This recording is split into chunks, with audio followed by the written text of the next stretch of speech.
What's up, everybody? This is Dr. Nick with 𝗀𝗃𝗵𝗴 Media, and today I want to talk to you about the best way to set up your booth at a spinal screening. So when I started in practice, spinal screenings were probably the biggest thing that I used to really grow my practice.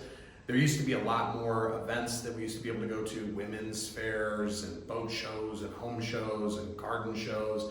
And it was a great way for us to get in front of people because we didn't really have social media back then to be able to put content like this out there. So we've gone through a lot of iterations when it comes to our booth design, our booth strategy, and I just wanted to share some of that stuff with you because I am getting ready to design our booth for 𝗀𝗶𝗺𝗺𝗃𝗃. We're going to be having a booth there and talking to people and talking about 𝗀𝗃𝗵𝗴 Media. And so I was just with my team and we were kind of getting everything strategized and ordered. And I thought it'd be a good tip for all the chiropractors out there on how they should really be thinking about their booth. So let's start with, you've got a 10 by 10 booth. All right. So this is the standard size for most shows. Sometimes they'll do an 8 by 10 or it's usually 10 feet wide. No, I'm sorry. It's usually 8 feet wide if they're really trying to pack in a bunch of vendors. So if you have a small, so I have a partial ownership in a bridal expo.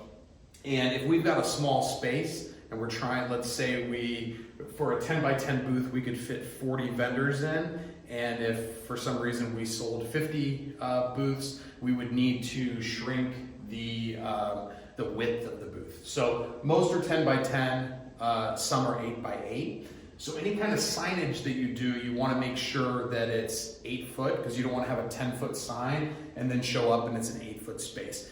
8 foot, also 10 foot sometimes I think can be a little bit overwhelming when you're talking about signage. 8 foot seems reasonable. So like if you went into like a GNC or into a gym, an 8-foot sign or a backdrop wouldn't be as crazy as a 10-foot for whatever reason. So what I recommend is when you are thinking about your booth setup, too many people, because they'll give you, your table and your chairs, right? And so too many people will just keep their table right here. Hold on one second, let me just erase this. They'll keep their table here, and what that does is people are walking by out here, it closes off the booth. So this ends up being a lot of wasted space. It also is just kind of like an energy thing of pushing people away. So what I recommend is do everything you can to keep this open. I don't like the 6-foot tables except for putting stuff on them. So if you have a sign, so I recommend having a big sign back here, and as big as you can. We spent, it was like $700 or $800 on, because when you go this wide for one of those pop-up banners, you have to get special fabric and it gets a little bit pricey. But I really think that that's the way to go. Instead of having 2 or 3 of the regular size pop, and when I say pop up, I mean the ones that pull out of the aluminum stands. So if you get one of these long ones, you don't want to be putting your table right in front of it, and if it's long, you're not going to have room here in the back to put it. So what we do is if we have a table and we're doing a spinal screening, is we'll do our table here on the side, and then we'll put our TV kind of facing out to the traffic. And then we'll just keep all of our supplies back here, like our forms or whatever. And we can even put a chair here to where the next, kind of a hot seat where people can sit down and fill out the form that we use. And then we sit here in our stools and we do our spinal screening. But we have it out here, the TV out here, so that people can see what it is that we're doing. And then I have my staff do a round table where they can do their scheduling over here. But you can see this opens up this whole space in here. It allows people to see what's on the sign. The other thing I'd recommend, where'd that cap go? These markers dry out fast, so I gotta keep my cap on. The other thing that I recommend on the signs is let's say this is the sign. If for whatever reason you end up putting the table back up, because if you're not going to use the table functionally to do something on like a spinal screening, I would recommend putting it back here. So what you have to do is the standard table height. So let's say this is 8 foot. Okay. So this is like 4 foot, which means this is 3 foot. So this is the average table height. So just don't put anything down here. Keep everything on so like your logos or whatever you want to say. I would also keep this very simple. You know, design this to, like with ours, we've got like some, you know, family holding hands and some wheat field looking off into the distance as kind of the image that takes up a lot of it, and there's like sunshine beaming down, and it's great.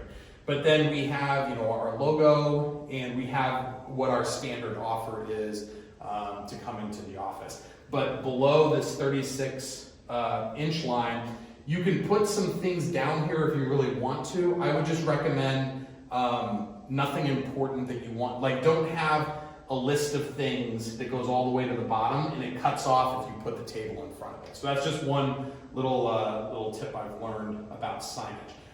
But this is probably I apologize for the podcast listeners. Be sure to go to Facebook or Instagram, Dr. 𝗃𝗃𝗃 to watch the video, or the YouTube channel to watch the video of this, because I did draw some things out. But just always remember, you want things to be inviting. You want people to be able to come in.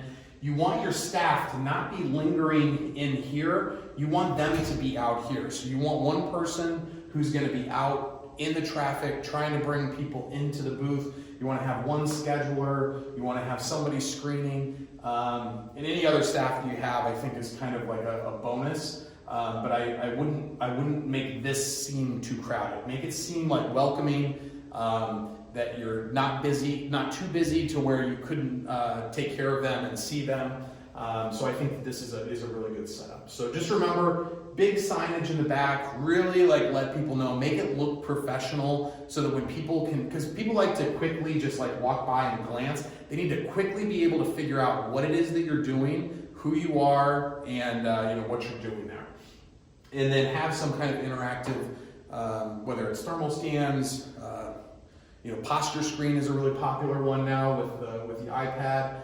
We like doing surface EMG because it's testing muscle tension, and people kind of understand that, and it gives us a chance to talk to them about their body signals. And then remember, I prefer the person who's scheduling to be standing at a round table. So if you have any questions on booth stuff, this is my favorite. Like, I love like being at an event and like having to be successful and being able to track that ROI. And this is how we really started the practice and grew it to kind of where it's at now. So, and now we're taking over with more digital now that we don't have as many opportunities. But when you have the opportunity, you want them to be as effective as possible. And sometimes booth design can make all the difference. So if you have any questions, hit me up on social, and we'll see you on the next one.